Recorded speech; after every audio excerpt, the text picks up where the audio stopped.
오늘 본문에 보면 예수님은 사람은 떡으로만 살지 않는다. 떡으로만 살지 않는다. 이 말은 뭐냐 하면 사람은 먹고 산다 그런 뜻입니다. 사람은 먹고 사는데 여기 위에 한 차원 더 높은 세계가 있다. 지금 이것을 말합니다. 광야에서 마귀는 예수님에게 찾아와서 당신이 메시아라면 온 이스라엘 백성들이 기대하고 있는 것은 메시아의 시대, 다시 말하면 우리 흔히 잘 아는 천연왕국입니다. 우리 성경 공부 시간에도 말씀드렸습니다만 천연왕국이라는 말은 구약 성경에 나타나지 않습니다. 보다 정확한 표현은 메시아의 시대입니다. 메시아가 오셔서 그 시대가 도래하면 예루살렘에 놀라운 평화의 시대가 이루어질 거다. 근데 이제 이것을 마귀는 광야에서 경제 문제로 어프로치합니다. 당신이 메시아로 왔고 이스라엘의 평화를 주려면 경제 문제 해결해야 되지 않느냐. 이 마귀의 질문 속에는 그 시대의 우상숭배적인 문화적인 가치, 그 시대 팔레스티나의 사람들이 가지고 있던 일반적인 상식을 이 마귀를 통해서 표현된다고 보면 정확할 겁니다. 그랬습니다. 예수님 당시에 이스라엘 백성들의 삶이라고 하는 게 굉장히 힘들었습니다. 로마 압제에 있었으니까 로마가 세금을 아주 과도한 세금을 들여가지고 농작물들을 다 뺏어갑니다. 그러니까 비싼 세금 때문에 먹을 것들이 없어요. 그래서 여러분 성경을 읽다가 보면 종종 귀신 들린 사람들에 대한 표현이 나오는데 그게 여러분 틀린 말이 아닙니다. 먹을 것들을 빼앗겼고 농작지들을 다 빼앗기고 비싼 세금 때문에 경제가 거덜나기 시작하니까 홈리스들이 속출합니다. 집이 없어요. 집이 없다가 보니까 무덤 안에 들어가서 잠을 잡니다. 우리나라 무덤하고는 다릅니다. 이스라엘 사람들의 이 고대 군동의 매장법이라고 하는 건 일종의 동굴 비슷합니다. 그러니까 들에서 자다가 추우면 무덤 안에 들어가서 잠을 청하기도 합니다. 먹지 못하고 씻지 못하고 무덤 주변과 빈들을 어수선거리면서 다는 사람들의 몰골이 딱 귀신 들린 사람들입니다. 오늘도 마찬가지입니다. 라틴 아메리카 과테말라랄지 이런 데를 여행하는 사람들을 보면 너무나 경제가 힘드니까 사람들의 몰골이 마치 성경에 나오는 귀신 들린 사람 같다. 그렇게 표현이 될 수 있는 겁니다. 마귀는 와서 예수님에게 당신이 메시아고 예루살렘의 평화의 시대를 여는 그런 분이라면 로마의 경제적인 억압으로부터 해방시켜야 될 거 아니냐. 그런데 예수님의 대답은 전혀 다릅니다. 사람은 먹고 살지. 그러나 그걸로 다 해결되지 않는다. 그거 외에 무슨 차원이 있냐면 이스라엘이 망그러진 것은 로마의 정치나 경제적인 억압이 아니라 이 이스라엘 백성들이 하나님이 주신 계약, 토라, 은혜의 말씀으로부터 빗나가서 하나님과는 아무런 상관없이 사는 그런 백성이 되었기 때문에 그런 거다. 똑같은 이스라엘을 보면서 마귀, 우상들의 가치를 가지고 보는 그 관점하고 그리스도가 보는 관점이 전혀 다릅니다. 우리가 성경을 끊임없이 읽어야 되는 이유는 우리의 생각이나 세상적 가치가 아니라 성경 안에서 하나님이 예수 그리스도가 우리의 삶을 뭐라고 이야기하고 있는가 이것을 들어야 됩니다. 이것을 들을 때 진리가 열리고 하나님의 은혜의 세계가 열리고 하나님의 축복과 그 넘치는 사랑이 우리의 삶에 이어지는 거지. 이거 거꾸로 돌려놓으면 다 막혀버리고 맙니다. 물론 사람이 먹고 살아야 됩니다. 그러나 예수님은 그 두 번째다. 하나님께서 돌보신다. 우리가 한 해를 살아보면서 경제적으로 염려하는 경우들이 참 많았을 겁니다. 참 이런 일이 풀리지 않으면 참 어려울 것 같은데 그런 염려와 한숨과 또는 낙담 속에서 살아오는 게 인간의 인지상정인데 이 시간에 지금 한 해를 돌아보면은 사실 내 삶을 결정했던 거는 경제 문제가 아니라고 하는 걸 보게 됩니다. 하나님과 너와의 만남인 말씀의 세계, 은혜의 세계, 하나님의 신령한 세계를 향하여 너희들이 열려있지 않으면 너희들은 복된 삶을 살 수 없다. 이렇게 말합니다. 성경은 사람들이 하나님으로부터 멀어지면 죄가 들어오기 시작하는데 죄가 들어오기 시작하면 영적인 사망을 당한다고 말합니다. 이 영적 사망의 대표가 오늘 나타나는 가인입니다. 사실 가인의 문제는 말씀과 예배로부터 떠난 삶을 산 데서 볼 수 있습니다. 우리가 잘 아는 레위기를 보면요, 하나님 앞에서 바쳐서는 안 되는 게 있어요. 근데 가인은 하나님 앞에서 바쳐서는 안 되는 것을 바칩니다. 아니 뭐 곡식을 바친 게 뭐가 하나님 앞에 바치는 게 안 된 겁니까? 이렇게 의문할 수 있지만 그렇지 않습니다. 하나님께 곡식을 바칠 수 있습니다. 그런데 하나님께 곡식을 바칠 때는 반드시 하나님이 성별한 곡식을 성별하는 그 약속과 방식대로 바쳐져야 합니다. 가인에게는 이게 없었습니다. 창세기 4장 3절에 보면 가인은 땅에서 거둔 곡식을 드렸다고만 말합니다. 그런데 우리가 레위기 2장을 읽어보면 곡식 제물을 바칠 때는 반드시 고운 밀가루와 더불어 소금을 넣어야 한다. 왜 하나님께서 복잡하게 곡식만 바치면 되는 거지 거기에다가 또 고운 밀가루에 소금은 갖다 놓으시는가? 그건 하나님만이 아십니다. 여러분, 소금은 썩지 않게 해요. 그래서 소금 언약이라고 그러죠. 우리가 하나님께 드렸던 예배, 하나님께 드렸던 신실한 봉사, 나의 모든 믿음 생활을 하나님께서 썩지 않게 한다. 이게 하나님의 성별하는 방식입니다. 가인에게는 이런 하나님의 토라, 하나님의 예배에 대한 성별은 관심조차도 없었던 사람입니다. 우리가 드리는 예배도 그렇습니다.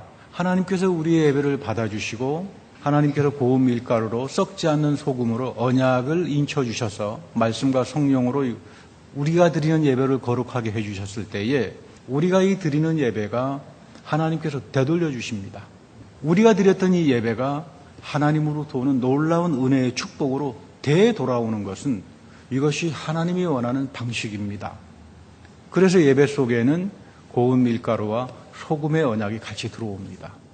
가인에게는 하나님의 뜻에 합한 예배를 드릴 만한 영적인 준비가 전혀 안 돼 있었습니다. 그저 교회 한번 가서 하나님께 예배 드리면 그만이지. 여기서 가인은 실패합니다. 오늘도 이런 유형의 사람들 많이 만납니다.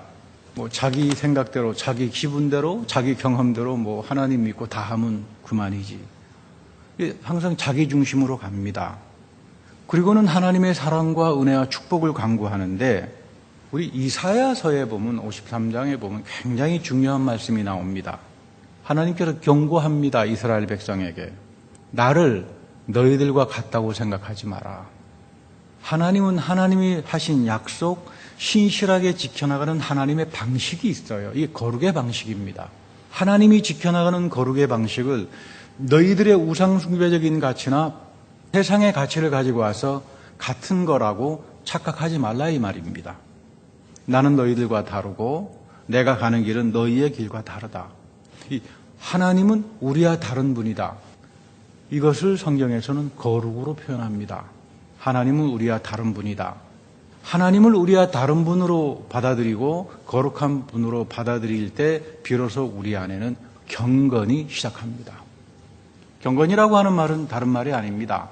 하나님의 마음에 합한 자로 살아간다. 그런 뜻입니다. 이제는 나의 생각을 접어버리고 나와는 다른 길, 하나님이 가시는 신실한 길, 나의 차원과는 전혀 다른 은혜의 길에 순종하고 살아가는 것을 가리켜서 경건한 삶이다. 이렇게 말을 합니다. 사람은 자기 주장을 양보하고 내려놓으면 자존심이 상하고 수치스럽게 생각합니다. 우리가 세상에 나가서 학교를 다니면서 다 이렇게 배웠습니다. 못 죽어도 끝까지 고집 부리고 살아가라. 양보하지 마라. 그러면 너는 세상에서 죽는다. 그래서 잘못해도 끝까지 고집 부르는 것이 세상의 가치입니다.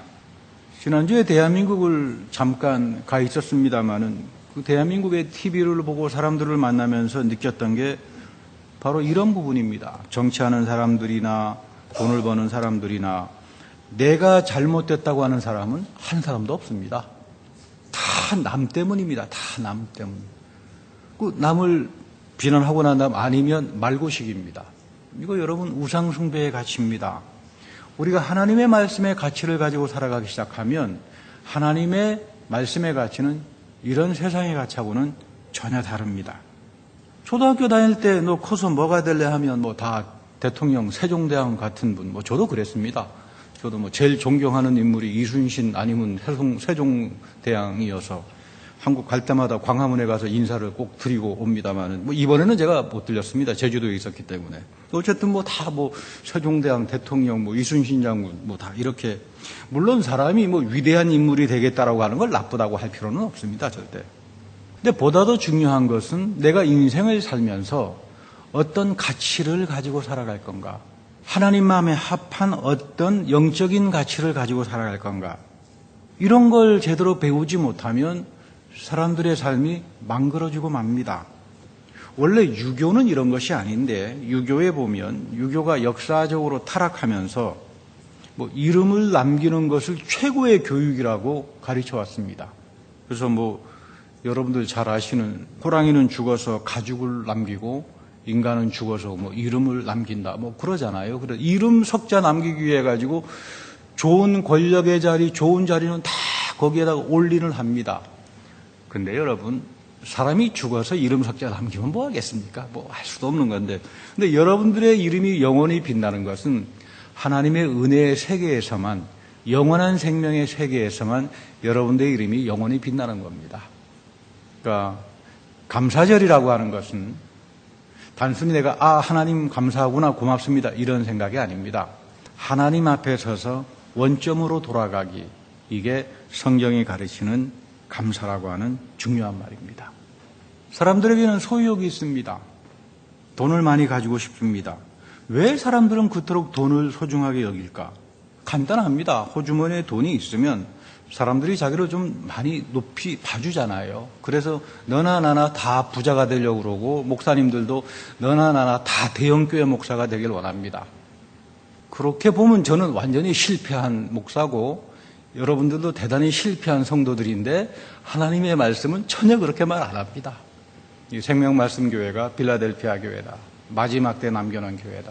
그래서 우리 하나님께서 종구미 성도님도 이렇게 여호와 샤마의 축복으로 살려주시잖아요. 하나님께서 정구미 성도님만 사랑하는 것이 아니라 이 교회에 대한 사랑을 말합니다. 나의 영광이, 나의 치유가, 나의 성령의 능력이, 하나님의 영이 너희들과 함께 있다. 이 사인이죠. 우리 모두는 이 사건을 경험하면서 내 스스로가 살아계신 하나님 앞에서 바로 서는 그런 체험을 합니다. 여기서부터 감사하는 마음이 시작되는 거죠. 가인은 분노했다고 합니다.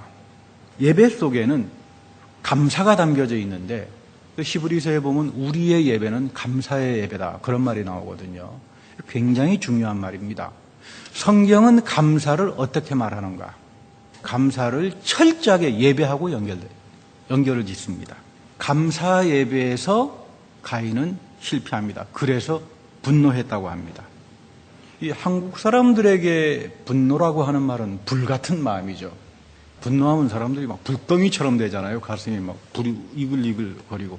아프리카 사람들은 분노하면 패인다 그래요. 마음이 썩었다. 이 문화적인 이 개념에 따라 가지고 말의 의미가 좀 달라집니다. 아프리카 사람들은 마음이 썩었다. 이걸 분노로 표현하는데 우리 한국 사람들은 마음의 불이 지글지글 올라왔다. 그러니까 마음에 이 불이 붙으니까 막 원망이 나오고 막 불평이 나오고 이제 이렇게 됩니다.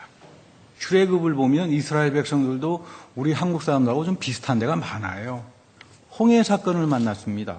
애굽의 군대가 쫓아오고 이거 완전히 도간에 든 죄입니다. 그래서 이 사람들이 원망하고 분노합니다. 모세에게 애굽에는 무슨 우리가 죽을 매장지가 없어가지고 여기까지 데려와서 우리 죽이려고 하느냐. 이거 엄청난 이야기거든요. 출애굽이라고 하는 위대한 하나님의 구원과 은혜의 사건을 부정해버립니다. 사람들이 분노하면 원망을 가지기 시작하면 모든 죄의 문제를 나의 문제로 보는 것이 아니라 남에게 돌리게 돼 있습니다. 그렇다가 보면 모든 것들이 다 무너집니다. 원망하고 분노하는 마음 속에는 장차 하나님께서 이 홍해를 여신다라고 하는 이 은혜의 기적의 사실을 보지 못합니다. 이스라엘 백성들은 광야에서 수많은 하나님의 기적과 은혜를 체험했지만 이스라엘 백성들의 가장 큰 영적인 문제는 이 모든 축복을 자기의 것으로 만들어가지 못했습니다. 성경의 수많은 은혜, 치유, 기적, 하나님의 넘치는 이 사랑의 축복이 아무리 많다고 하더라도 우리 속에 하나님이 요구하시는 감사가 없으면 우리에게 이어지지 않습니다. 우리에게 이어지지 않은 하나님의 말씀이라고 하는 건 아무런 상관이 없습니다. 어떤 성서학자는 그래서 민수기를 중얼거리는 책, 불평과 불만으로 가득 차 있는 책, 불평과 불만을 배우려면 민수기를 읽으시오, 이렇게 말하는 성서학자도 있습니다만은 저는 단연코 민수기를 읽을 때마다 넘치는 감사를 생각하는 것은 민수기 6장의 아론의 축복의 말씀입니다. 이런 불평과 원망과 책임 전가하는 이스라엘 백성에게도 불구하고 하나님은 아론의 축복을 통해서 마지막 끝까지 이스라엘 백성을 사랑하신다. 그래서 우리가 예배 마지막 축도 시간에도 민수기 6장의 아론의 그 축복을 우리가 읽고 기도하잖아요. 하나님이 예수 그리스도 안에서 세상 마지막 끝까지 영원한 세계까지 우리를 먼저 사랑하고 우리의 삶을 동행하고 인도하신다. 그래서 저는 민수기를 단연코 위대한 축복의 말씀이라고 믿습니다. 오늘 히브리서 11장 4절을 보면 가인과 아벨에 대한 놀라운 해석을 합니다. 제가 종종 말씀을 드리지만 성경은 자기식으로 생각하는 게 절대 아니다. 우리가 성경을 이해하려면, 성경 속에서 하나님의 진리의 빛을 받으려면, 그래서 살아계신 하나님을 체험하고 거기에서 형통하는 삶을 살고 싶으면 먼저 성경이 성경을 어떻게 해석하는가를 배워야 합니다. 오늘 히브리서 11장 4절에서 아벨은 믿음으로 가인보다 더 나은 제물을 하나님께 드렸다라고 말합니다. 참 놀라운 이야기입니다. 여기서 믿음이란 뭘까? 창세기에는 믿음이란 말이 한마디도 안 나오는데 왜 지금 히브리서에서는 아벨의 예배를 믿음으로 연결할까? 감사, 예배, 믿음이 하나의 짝이 되어가지고 나타납니다. 하나님이 아벨이 드렸던 믿음의 제물을 의롭게 여겨주셨다. 그를 의인으로 인정해 주셨다. 그래서 그를 하나님께서 축복하셨다. 우리가 드리는 예배 속에 우리들의 중심인 믿음을 하나님께서 보셔서 우리를 의롭게 여겨주시고 하나님께서 우리를 축복과 은혜의 삶으로 인도하신다. 놀라운 이야기죠. 아벨은 죽었지만 이 믿음으로 아직도 우리에게 말을 하고 있다. 아벨이 우리에게 지금 말을 합니다. 그의 예배 속에서 드렸던 감사와 믿음 때문에 오늘 우리의 예배 속에서 우리의 믿음과 감사는 하나님 앞에서 어떻게 돼야 하는가? 그래서 아벨은 그 사건을 통해서 우리에게 영적으로 호소를 합니다. 감사절이라고 하는 것은 우리의 예배 속에 나의 중심인 믿음은 하나님께서 받고 계시는가? 나의 믿음 속에는 하나님이 원하시는 감사가 담겨져 있는가? 특별히 이러한 아벨의 믿음을 우리는 아브라함에게서 그대로 이어지는 것을 봅니다. 아브라함은 가는 곳마다 주님의 이름을 부르면서 믿음의 제사를 드렸습니다. 구약에서 주님의 이름을 부른다라고 하는 것은 반드시 예배하고 관계됩니다. 그리고 믿음과 연결이 됩니다. 아브라함이 주의 이름을 부르다. 그 말은 뭐냐면 항상 아브라함은 하나님에 대한 예배를 기억하고 그의 믿음의 중심을 하나님께 감사의 제물로 드렸다. 이런 뜻을 갖고 있는 겁니다. 롯은 아브라함의 동생 하란의 아들입니다. 롯은 자기 아버지와 갈대아 땅에 머물러 있어야 할 사람인데 삼촌 아브라함을 쫓아왔습니다. 가나안까지 왔습니다. 왜 쫓아왔을까? 어쩌면 자기 삼촌에게 내리는 남다른 하나님의 축복과 은혜가 있어서 나도 저 삼촌 꽁무니 쫓아가면 복 받겠지. 나쁜 생각은 아닐 겁니다. 그래서 여러분 이왕이면 신앙생활 할 때 믿음 좋은 사람하고 뒷꽁무니 쫓아다니면 그 사람이 받는 은혜의 절반은 받는다 그러잖아요. 맨날 불평하고 원망하는 사람 쫓아다니면 고부로 시험에 듭니다. 어쨌든 롯은 그런 요행수를 바랐는지도 모릅니다. 쫓아왔습니다. 근데 이 창세기 13장에 보게 되면 베델 근처에서 아브라함이 이제 장막을 치고 사는데 둘 다 이렇게 부자가 됐어요. 하나님은 아브라함을 복의 근원으로 삼아서 복되게 하셨고 그러다가 보니까 둘 다 부자가 됐습니다. 아브라함의 집짐승을 치는 목자들과 롯의 집짐승을 치는 목자들 사이에 시비가 붙습니다. 물 때문에, 목초지 때문에 갈등들이 생기지 않겠어요? 분쟁이 생기는데 이 아브라함이 대단히 중요한 말을 합니다. 나를 떠나라. 나를 떠나는데 너가 왼쪽으로 가면 나는 오른쪽을 갖겠고 너가 오른쪽으로 가면 나는 왼쪽을 갖겠다. 양보입니다.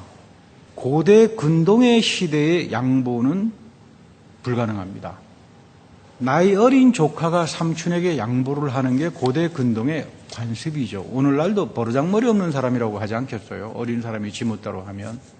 지금부터 3,000년 전의 고대 근동의 법은 범죄 행위에 속합니다.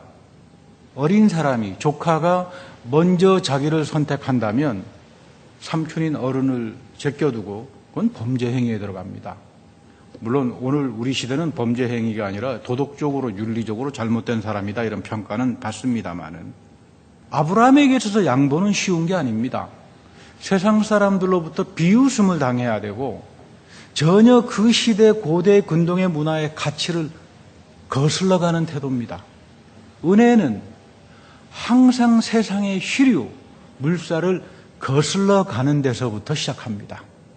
시류에 편승하고 좋은 게 다 좋은 거다 이런 거 가지고서는 우리는 하나님의 세계를 절대로 만나지도 못하고 체험하지도 못합니다. 그래서 그런지 이삭도 이 아버지의 좋은 신앙의 미덕을 배웠어요.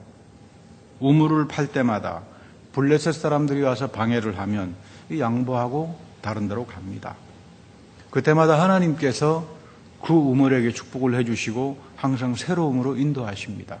우물은 그 당시 근동 사막 오아시스에서는 생명과 같은 거 아닙니까?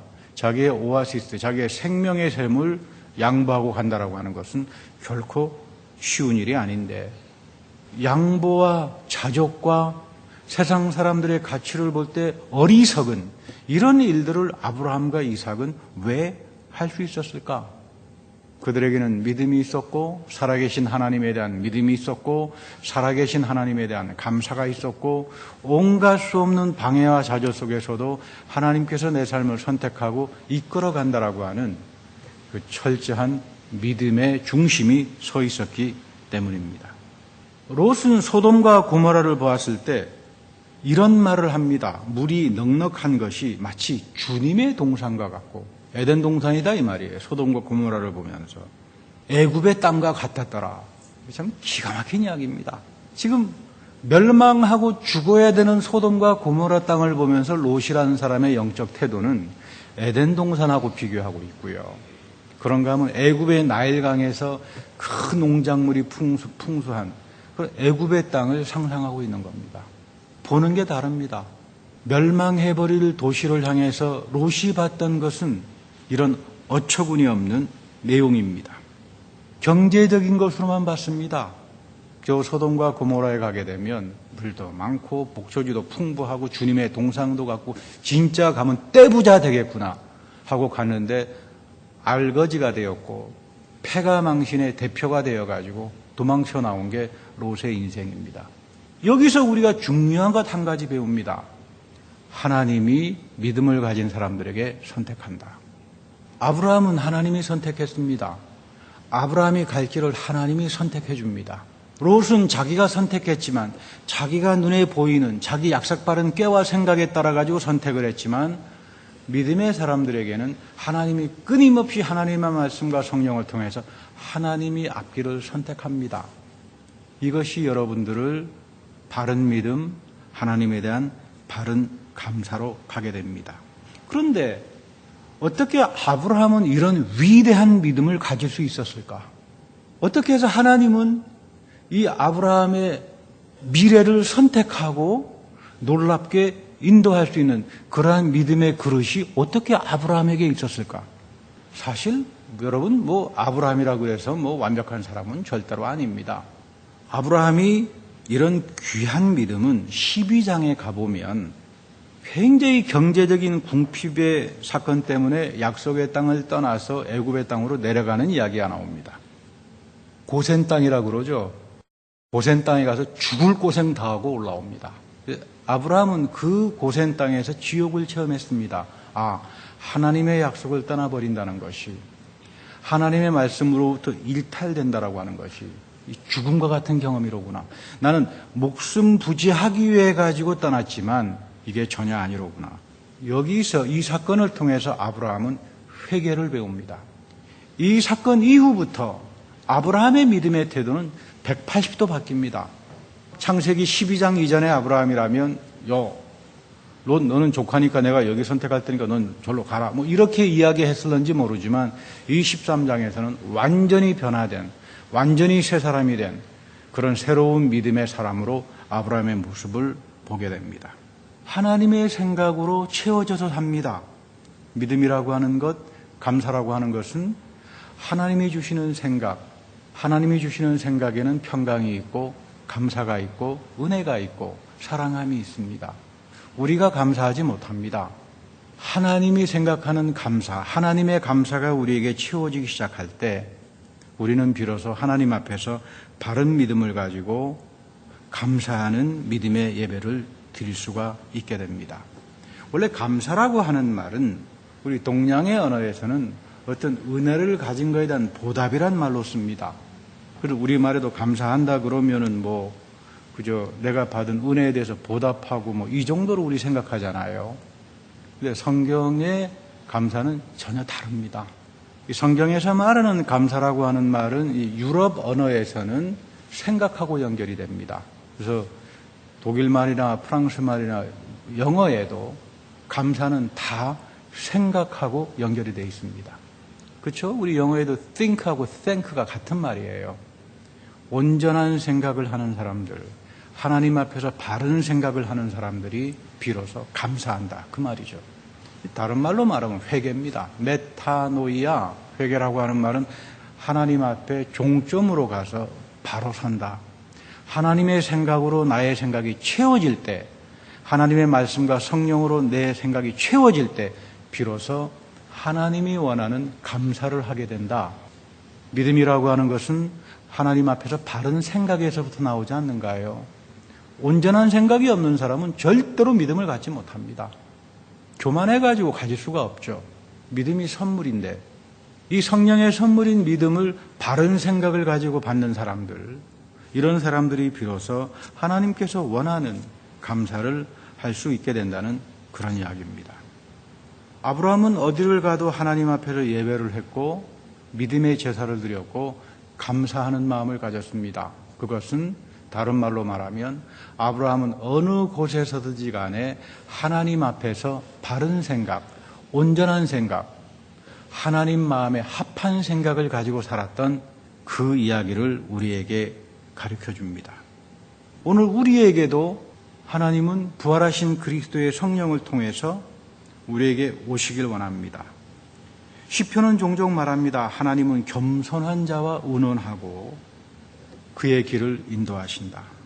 우리가 하나님의 말씀을 사모하고 기도 생활에 전념할 때 하나님은 하나님의 것으로 우리의 생각을 채워줄 때 비로소 우리는 지난날의 교만, 지난날의 자기 고집, 지난날의 자기 편견, 여기에서부터 벗어나서 하나님 앞에서 바른 생각, 하나님 마음에 합한 감사를 하고 살아갈 수 있게 됩니다. 이런 사람들에게 하나님은 하나님 자신의 신실하심, 하나님은 예정하시고 우리를 선택하고 끝까지 하나님은 말씀의 약속을 지켜나가시는 세상 끝날까지 우리에게 찾아오셔서 그 하나님의 신실하심이 우리의 마음에 부어지기 시작할 때 우리는 비로소 믿음의 예배, 감사의 예배를 드리고 살아갈 수 있게 됩니다. 감사의 신앙이라고 하는 것은 추수감사절 앞에서 우리가 드리는 이 감사의 신앙은 한 해 하나님께서 이만큼 나에게 은혜를 베풀어 주셨으니까 이 정도로 내가 보답하면 되겠지, 그런 말이 아닙니다.